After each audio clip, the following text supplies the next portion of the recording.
Ayah Angelina Sondakh membantah kalau cucunya akan dititipkan di pesantren milik Ustadz Yusuf Mansur, seperti yang telah dikatakan oleh pengacara dari mantan putri Indonesia tersebut. Hal itu ia lontarkan tidak lama setelah Lucky Sondakh menjenguk Angie di Lembaga Permasyarakatan Daerah Pondok Bambu, Jakarta Timur. Lantas cerita apa lagi yang dimiliki ayah Angelina Sondakh mengenai cucu dan putrinya tersebut? Berikut liputannya.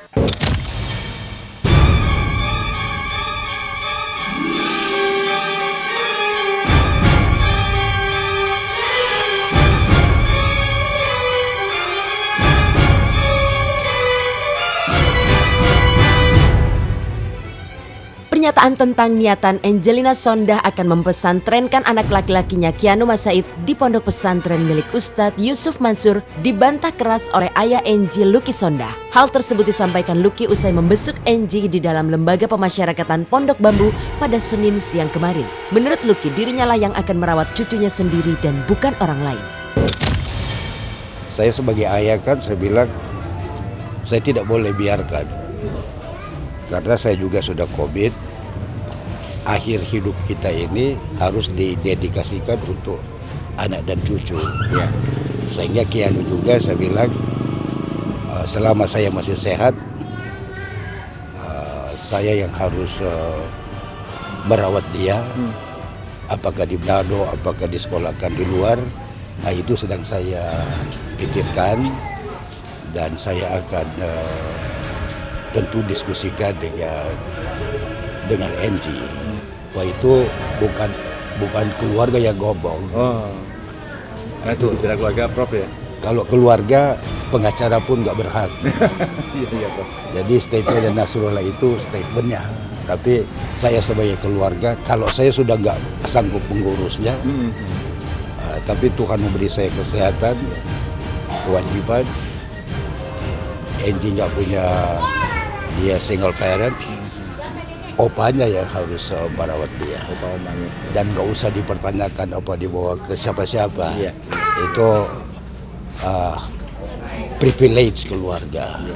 Tapi kita semua menjalani ini dengan tenang dan terutama karena the power of love ya. Power of love. Gitu.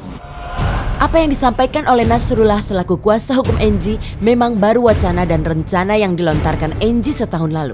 Hal tersebut terfikir karena Angie takut jika anaknya kelak tidak mendapat pendidikan agama sesuai dengan agama yang dianut Kianu sejak lahir. Terlebih lagi ketakutan janda Haji Mas Said ini bertambah ketika Mahkamah Agung menambah hukumannya menjadi 12 tahun penjara. Sudah barang tentu psikologisnya sebagai seorang ibu luntur seketika saat harus membayangkan anaknya besar bukan dari belayan tangannya sendiri. Wah, sok banget, tapi kan saya bilang kamu harus menangis. Harus supaya keluar ya? Supaya keluar, tapi dia kan merasa masih ada ayahnya, ada ibunya, masih ada Kianu, jadi malahan dia bilang, wah, mama papa ini harus kuat. Masih bisa mengendalikan diri. Itu kan yang dipikirkan sekarang kan.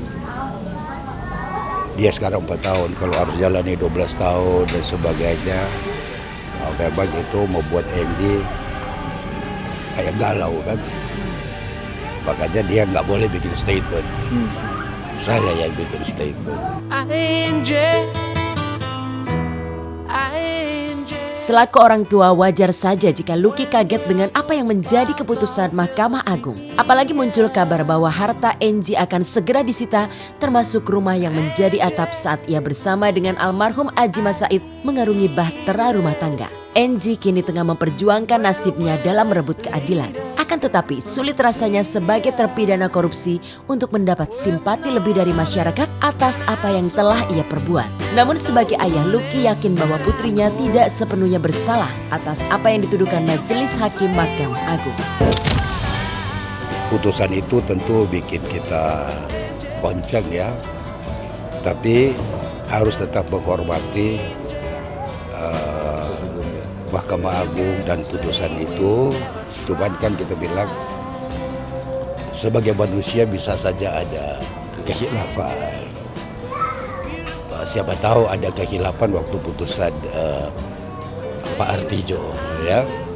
Nah, jadi kita bukan tidak menghormati itu, tetapi pasti dong sebagai pencari keadilan, apalagi saya sebagai profesor, ya. Saya kan mengikuti sejak awal masalahnya dan fakta-fakta persidangan itu. Jadi memang secara intelektual ada kejanggalan-kejanggalan.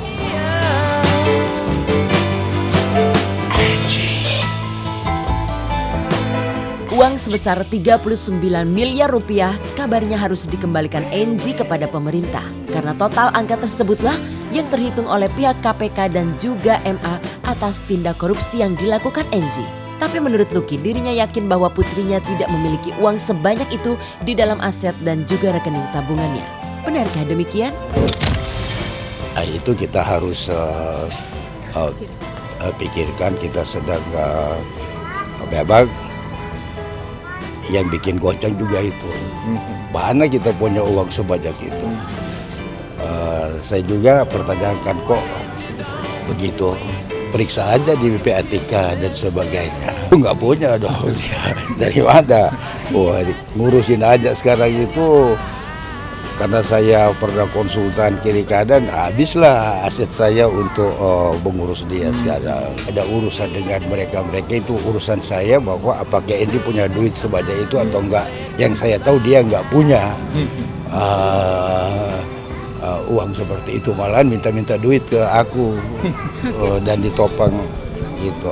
Saya barangkali memang pengaruh perkembangannya paradigma politik yang menganggap bahwa para koruptor itu harus dibasmi banget-banget, tapi nggak apa-apa sih kalau memang harus kita basmi koruptor itu, tetapi harus didasarkan pada benar-benar kebenaran dan fairness, kan. Baby, try.